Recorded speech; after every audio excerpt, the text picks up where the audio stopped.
I'd entertain a motion to approve 08324. By Ms. Hurlbut, second by Ms. Wonicky. This is adopting the annual appropriations. Any questions, comments? All in favor? Oh, wait. Nope. Yes, questions, comments? So would this incorporate the proposed budget that was given to us? Then I do have some comments about that particular matter. Okay. Yes, is the answer to that. Sure, go ahead. One of the things that I certainly the timing didn't work particularly well, probably for a lot of us in looking at this budget, because of course half of us were running for re-election. Just about hotly, just about the time this came out at the end of October. My understanding is it didn't go through Finance Committee, and so perhaps aside from our own independent review, this may be the first opportunity we've had to discuss it. What I did is I took a look at a particular portion of it, because it being considerable, it's hard for me to get a handle and know absolutely everything about it. But we know that we have revenue issues, and we know that we have budgetary issues. And so I think that it behooves us as the county board to lead the way in terms of being financially responsible. And part of the financial responsibility, I think, is to take a look at the budget of the county board. And so that's what I'm going to focus my comments on. What I've made a copy of for everyone is a copy that shows what the board budgets were from 2004 to 2006. That's the first page. And then the 2009 two pages that we have here show our numbers also for 2007, 2008, and proposed 2009. So this gives us a pretty broad snapshot to see things that have changed. And one of the things that I want to bring up that I think is interesting is the expenditure or proposed expenditure of $150,000 for, quote, miscellaneous capital. And Cheryl, I'm going to ask you if you can explain to us what that $150,000 is for. That amount has been rolled over for the last few years, and it's for miscellaneous expenses, mainly emergency type expenses that may come up throughout the year. So things where there may not be amounts budgeted in that particular department's budget, but because of an emergency, it's needed. And let me ask you, if we should take this out of the budget, then that would give us $150,000 that we could either reduce our overall county budget or to apply to another department. Would that be correct? I'm not asking Mr. Shepard, I'm asking Cheryl. This is Unfortunately, I'm... Well, I just wanted to point out that the rules and the laws obtaining to government finance is that you cannot spend something if you don't include it in the budget. The fact that you include it in the budget does not require you to spend it or obligate you to spend it, but you cannot put it in later. So generally in governmental accounting and under the statute that applies to the county board, and it doesn't mean you can't take it out if you don't want it, but you may not later discover we need to buy a coroner's van and amend the budget to add something of that nature.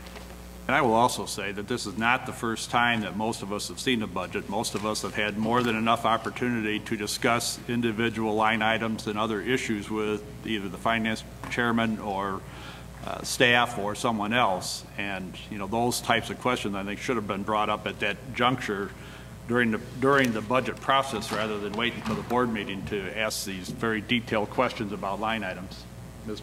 I would also note, Mr. Chairman, that we're not passing the budget today. This is the appropriations that go along with the tax levy hearing that we had earlier today. These appropriations may be changed based on the actual tax levy that comes out in March. I think these questions are more appropriate to go through the budget process, and when we pass the budget, to go line item by line item today at a county board meeting and start arguing about whether or not certain line items should be there is inappropriate. If I may respond, I think that if someone expects me to vote in favor of a bloated budget, it's appropriate for me, and it is incumbent upon all of us to be responsible and inquire about this. Have we had individual opportunity to do this? Yes, we have, since October 22nd. Have I spent time as an individual? Yes, I have. Have others have spent time? Yes, they have. But this is an opportunity to get some questions answered before making a very important vote.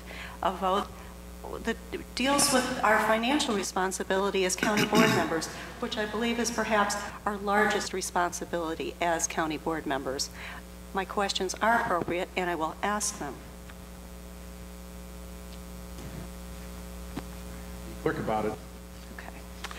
Although All right. the board rules, we do not have to sit and listen to it ad infinitum question and answer sessions. Oh, it won't be ad infinitum.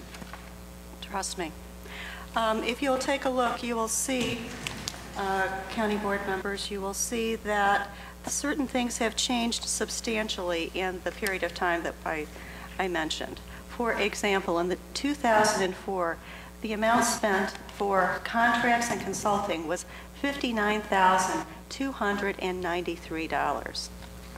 Currently, in our 2009 proposed budget, contractual/consulting services are $295,000, plus an additional, quote, miscellaneous contractual expense of $5,000. So essentially, $300,000 instead of less than $60,000. That makes all the difference in the world to a lot of people. Let's talk just a little bit about what some of that money is spent on. For example, we have a new person on our payroll, a Brad Hahn, who is getting $3,167 checks, 12 of them that I'm aware of. That's about $38,000. I don't know what he does. I hear that he might be a media consultant or a special projects person, and that he might even just be part-time. But I don't see that that's something that the county board has to have. Mr. Jones? Yes. We can sit here and go through this, but to what end? If you say that you are really concerned about this, why don't you ask these questions of staff in a more appropriate venue where you can then get the answers? Also, you're implying by this that these monies are squandered, and that's not necessarily the case. Why don't you research it? For every dollar that we spend on lobbyists and consultants, find out how many dollars we bring back into the county. I mean, they made costs justify. For you to simply throw out raw numbers without going through the entire cycle of events doesn't do us or anyone any justice or any good. For you to bring these up on the county board floor and squander all the rest of the members' valuable time simply because you wish to grandstand and show folks how smart you are with regards to the budget is inappropriate and unprofessional. So, point of personal privilege. That is a personal comment that is entirely inappropriately made on this floor. it is about as appropriate as your diatribe. Point of order. I was interrupted. I had not finished speaking when Mr. Jones began speaking. I would like to finish my comments, as is my right and my responsibility as a county board member. I'm sorry that some people don't agree with where I'm trying to get with this, but that doesn't mean that I don't have a right to make these comments. If I may Not have the continue. right to hinder the business of the board. You've got until 20 after, and then I'm going to ask for a question to a motion. I have no problems getting done with this by 20 after. Note that essentially our meeting didn't start until 11 o'clock, and this is one of the most important things we have to do.